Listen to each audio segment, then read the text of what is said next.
माताओं और बहनों और मेरे आए हुए मोतियों से महंगे मेहमानों को मेरा नमन प्रणाम। मैं आपको खेजड़ी के महत्व के बारे में बताऊंगा। खेजड़ी से मिलने वाली सभी वस्तुओं के बारे में हम जानते हैं। उससे सांगरी मिलती है, उससे गूंद मिलता है, लौंग मिलता है, लकड़ी मिलती है। खेजड़ी की लकड़ी यहाँ पंसारी की दुकान में यज्ञ के लिए लोग बेचते हैं महंगे मोल पे। खेजड़ी जैसे ये लोग समझते हैं वैसी नहीं है, क्योंकि खेजड़ी का महत्व लोगों को जब छप्पनिया काल पड़ा था तो उसके छोड़े का आटे में मिलाकर खाने के बाद पता चला कि इसकी सारी चीज़ें महत्वपूर्ण है। खेजड़ी की जड़ से खोटन बनाई जाती है जिससे अपन बाजरी निकालते थे, उसकी जड़ भी कीमती थी, और खेजड़ी के जड़ से हल भी बनाते थे। उस समय मजबूरी में लोग खेजड़ी काटते थे तो भी उन पर जुर्माना था, छूट नहीं थी, क्योंकि हल दूसरी चीज़ का नहीं बनता था, सिर्फ खेजड़ी से ही बनता था। और आज खेजड़ी की कोई कीमत नहीं रही। 10 कुएं 10 गुणवान पुत्रों के बराबर एक कुएं की कीमत होती है, और 10 कुएं के बराबर एक खेजड़ी के बराबर 10 कुएं की कीमत होती है। यानी कि 100 गुणवान पुत्र, एक खेजड़ी की हत्या करना 100 गुणवान पुत्रों की हत्या करने के समान है। श्रवण जैसे 100 गुणवान पुत्रों की हत्या करना एक खेजड़ी के समान है। तो ये कभी भी क्षम्य नहीं होता, ये सजा के योग्य होता है। दूसरी बात, एक खेजड़ी रोज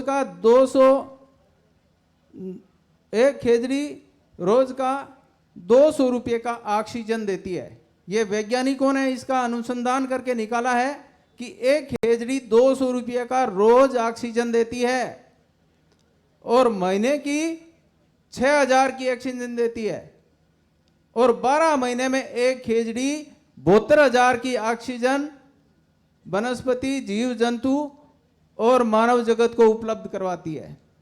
और एक खेजड़ी की उम्र 5000 साल मानी गई है, 5000 साल। तो इस हिसाब से खेजड़ी अपनी उम्र में मनुष्य जगत को 36 करोड़ की ऑक्सीजन उपलब्ध कराती है, जबकि इस खेजड़ी को 100 रुपये से लेकर 1000 रुपये तक इसकी कीमत मान रहे लोग। 36 करोड़ की ऑक्सीजन देती है खेजड़ी अपने जीवन में। ये वैज्ञानिकों ने निष्कर्ष निकाल के निकाला है, और इसलिए खेजड़ी कभी भी काटने योग्य नहीं है। सरकार को भी इस बात का पता है, लेकिन सरकार जो योजना बनाते हैं उनके इशारे पर चलती है, और ये इस पे गौर नहीं करती, क्योंकि उस योजना आयोग में कोई भी फील्ड से जुड़ा हुआ आदमी शामिल नहीं होता। पढ़े लोग, अपने बुजुर्ग लोग कहते थे कि आधा पढ़ा और गधे चढ़ा। यानी अगर उसे सामाजिक सरोकार नहीं है, सामाजिक संस्कारों में पता नहीं है, तो वो चाहे कितनी बड़ी पढ़ाई कर ले, उसके अंदर संस्कार कभी नहीं आएगा, क्योंकि वो बंद कमरे में पढ़ा, बंद कमरे में रहा। विदेशों के अंदर बड़ी बड़ी बिल्डिंगें बनती है, लेकिन बिल्डिंगों के ऊपर भी पेड़ लगाए जाते हैं। अगर पेड़ नहीं लगाते हैं तो उन्हें ऑक्सीजन में तकलीफ होती है, और हवा के रुख के हिसाब से बिल्डिंग बनाई जाती है।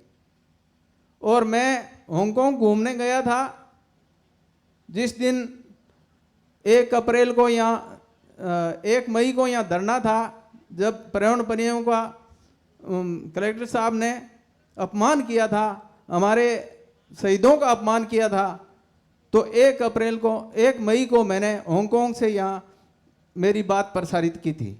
तो हांगकांग में, इंग्लैंड में कहीं भी जाओ, अगर उस बाग में से एक फूल तोड़ देते हैं तो उसके $5000 जुर्माना लगता है, और किसी भी पेड़ को आप काट नहीं सकते।